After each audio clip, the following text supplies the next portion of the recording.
Either we are there or not, ITSP Magazine still gets the best stories. There are plenty of conferences and all sorts of events that spark our curiosity and allow us to start conversations with some of the world's brightest minds. In person or virtually, we sit down with them at the intersection of technology, cybersecurity, and society. Together, we discover what the synergy of these three elements means for the future of humanity. Knowledge is power, now more than ever.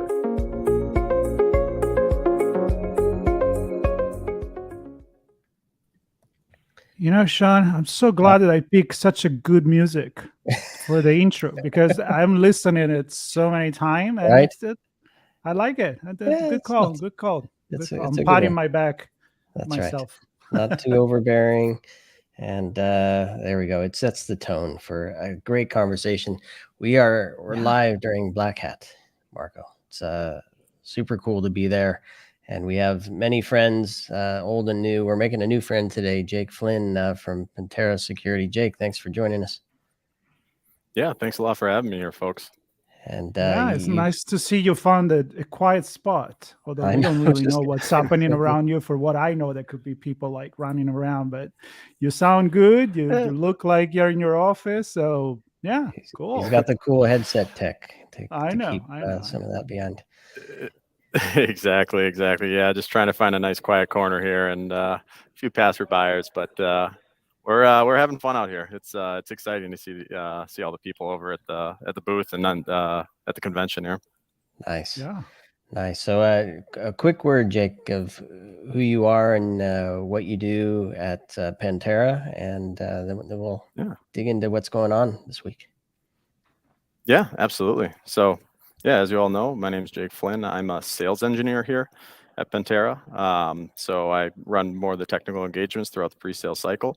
I get the beauty of my job is the fact that I get to talk to so many different people in IT and security professionals throughout the world, and from that perspective, hear about all their different stories in regards to like challenges or successes, right? What has worked for them? What they're really looking to improve upon, and us as a company, Pentera, really that's really the intent, is being able to help make their lives a little bit easier with increasing their security posture in the most efficient manner. Things such as validating your controls that are already in place, whether they're with tools or whether they're within, let's say, your own Active Directory domains and stuff like that. So, yeah, that's kind of the 15-minute or 5-second skinny on that. I love it. And I have to say, I mean, I for years I built products, and my favorite people in the company were the system engineers, sales engineers. You and the gals and guys like you have your hands on the pulse of what's really happening in these environments that we're all trying to solve problems within. And that's where the rubber meets the road, right? This is where the apps actually get built and deployed, and the security actually takes shape. Yeah, no, you hit the nail right on the head there. It's the perfect liaison between the customer aspect, right? You actually get to run the solution in their environment, right? And show them, right, this is what we built, this is why we built it, and this is the success that our customers are having, and showing them with real results. But also on the other side, you get to talk to engineering and development, right? And be able to bring that feedback back as well and say, hey, they love this, this, and this. Absolutely adore it, right?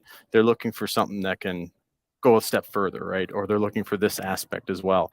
And I get to play that liaison a lot. And so I get the best of both worlds from a development and product design perspective, but also from the actual real life use cases within from our customers and prospects. Yeah, it's not just supporting a particular environment, it's supporting their workflows in that environment and lining up to that. Marco? Yeah. Exactly.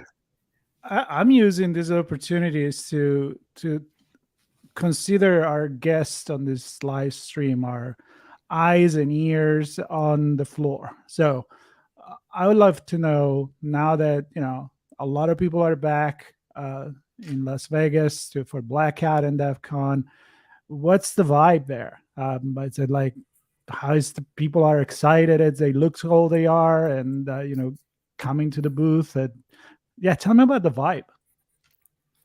Well, I'll tell you this much. I walked out of the conference room or the conference floor about 9:55, about 5 minutes before it opened, and it looked like the running of the bulls. Everyone was just like stacked up, ready to go there. I walked out, I looked at the crowd, and I'm like, nope, I'm never going to make it back in time. So I just walked right back in. Wow. But it's the excitement, the enthusiasm, and also all of the different vendors out there with their booth designs as well. It's so cool to see all the different designs and how they're drawing people in, right, and having those conversations and the different knickknacks and everything. I know there's always swag at all of these conferences as well that people love, but it's one of the takes that we took on ours, right, is the fact that our booth is actually basically a massive boxing ring. We have two actual boxers as well that go through. They run, and at the top of the hour, every hour, they actually go through basically an adversarial fight, right? From like hacking perspective, from like the black team side or like the black side, right? And then the white hat hacking side, right? And who's going to beat them to the punch, right? We have the PA announcer there and everything. It literally looks like a scene out of Rocky Balboa. It's unbelievable. And that generates so much noise there, and all the people are walking around taking pictures, taking videos. It's been so much fun to see just how excited people are about the different aspects of what security really has to offer, right? From the blue team side and the red team side, right? And all the different vendors are out there doing their thing. So does that make the ref the purple team? Yeah, I suppose it does, right? they get to be the best of both worlds. They're in the ring, so yeah, that's good. Yeah, I don't know. Maybe that's very creative. Maybe silly and maybe impossible, but I'm gonna ask it anyway. And if you can, great. If not, I have another thing to point on. Is it possible to replicate a scenario from one of those matches? From one of the Rocky matches, you're saying? Yeah. What are they? Well, what are the two sides sparring over? So it's really based off of like one's kind of like ransomware attack and the other one's kind of like red team exercises. So it is more security or more like adversarial awareness, right? Like what are they doing and what are we trying to do internally, right? To be able to see who's going to beat them to the punch, right? But I would love to see if they could actually just integrate some sort or like replicate some sort of fight from like Rocky 4 or something. By far my favorite Rocky by any means, but the Drago fight and everything, the build up, and we're playing tunes over at the booth as well. It's basically the Rocky Balboa soundtrack as well. So we're really Vegas is a great place to do that because a lot of really famous and iconic box fights they happen there in Vegas. So there you go. Yes. Exactly right. The venue capital of the world, right? That's right. So I wanted to, and you're the perfect person to ask this question. What kind of conversations are you having? Because the whole point of those stories in boxing narrative are to help people kind of think through, well, how am I approaching security in my organization? How does my team do what they do? How am I connecting that to the business? What types of conversations are you hearing? Have they shifted any in the last year or few years since, I don't know, if I presume you've been to Black Hat before. Yeah. Yeah, no, absolutely. It's really kind of, I feel like how the industry has been within the last even like 3 to 5 years in general, right? It's been, okay, we need to bolt on multiple products, right? And typically they're siloed products. They work to become more integrated in a more cohesive manner there, but they're all based off of detection, prevention, right? And using those tools as effective as they can be, right? It's difficult to optimize those tools. And I think over the last, even from last year to this year, the biggest transition is right, how do we validate those tools are working in our favor, right? Or how do we optimize those tools to the best of our ability? We're already paying for them. How can we go through and actually identify, right? Is there any gaps there? Are they alerting us at an earliest onset possible without really overloading us from an alert perspective as well, right? From the boy who cried wolf, we all know that's just the death of security as well. But also where those gaps are, even from a user perspective, right? Our end users are greatest risk to security, but also our greatest asset. I want to identify who they are, right? And one way of easy doing that, as well as a cool little webinar I gave last week as well, was the password assessment, right? Taking and identifying which users are using very easy to guess passwords, right? And identifying as well, are they reusing it when we tell them to reset it, right? Or are they actually adding in a decent passphrase, or actually putting something a little bit more unique than their kids' names, their pets' names, stuff like that. But the conversations have went from blue team identification and prevention, right, to really validating, understanding how can we test to validate that they are in place the way that we intend them to be. There's a joke that I every time I see it, I laugh. It's how many times do I have to change my dog's name, right? With the instead of Seriously though. Yeah, I mean, you mentioned that, so I have to say it because it's so funny. Like, can you really change the culture of the people? Like, you know.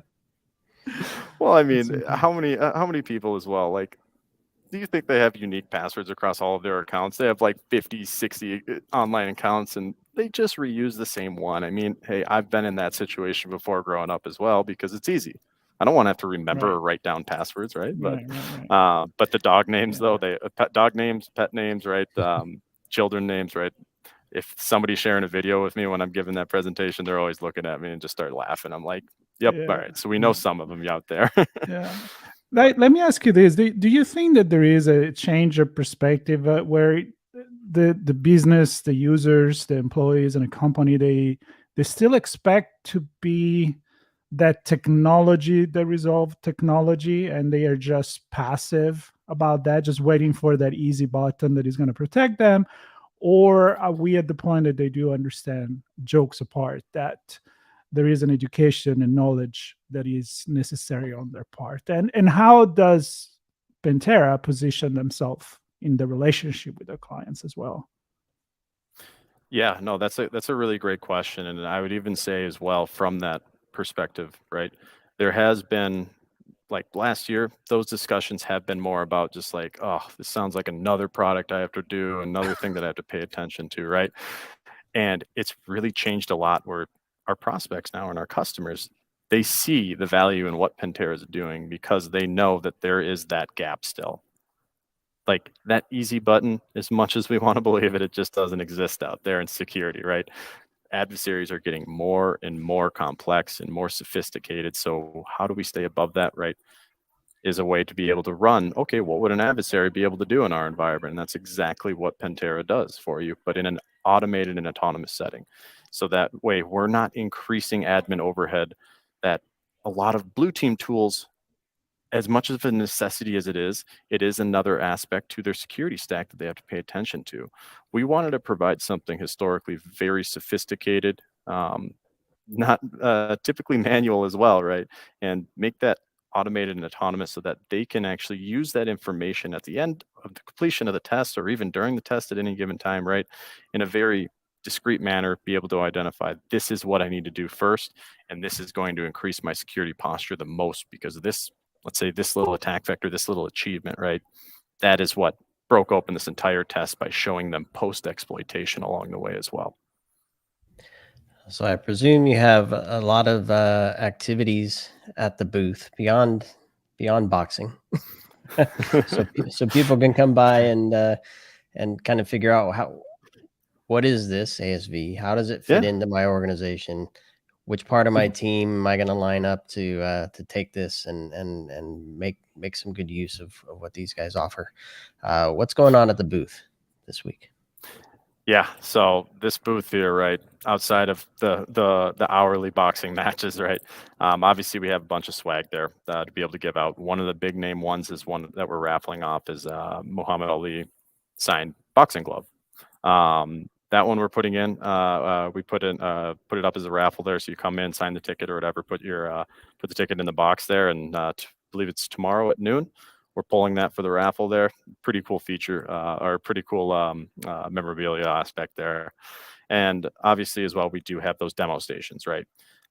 Multiple people are going to be over there helping portray that information over to customers and prospects along the way, and also being able to understand a little bit more about why ASV has come within the market as it has, right, in an automated and autonomous setting, right.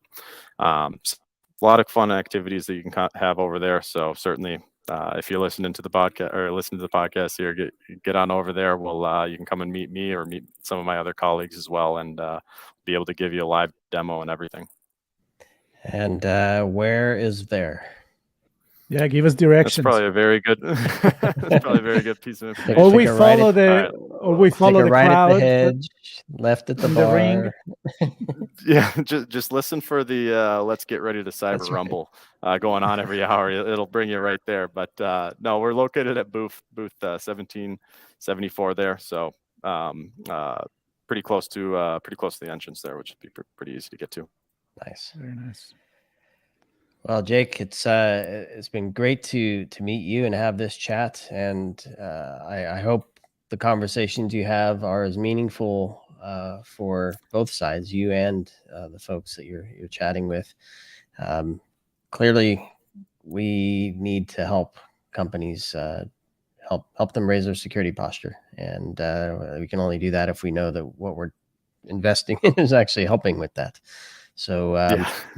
So appreciate you doing what you do, and I'm excited to, for folks that don't know, we're going to have a deeper conversation on what Pentera does and what ASV is all about, and I'm excited for that longer conversation after Black Hat and DEF CON are over, so folks can stay tuned for that here on ITSP Magazine. And in the meantime, either bring your boxing gloves or go try to win one.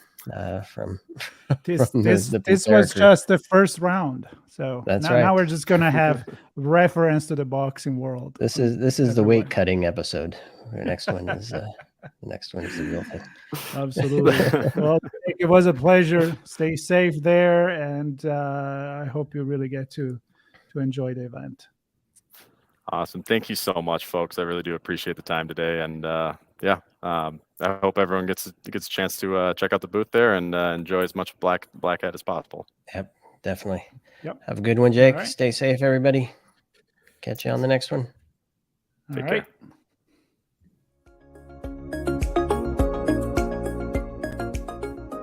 We hope you enjoyed this episode of our on-location conversation.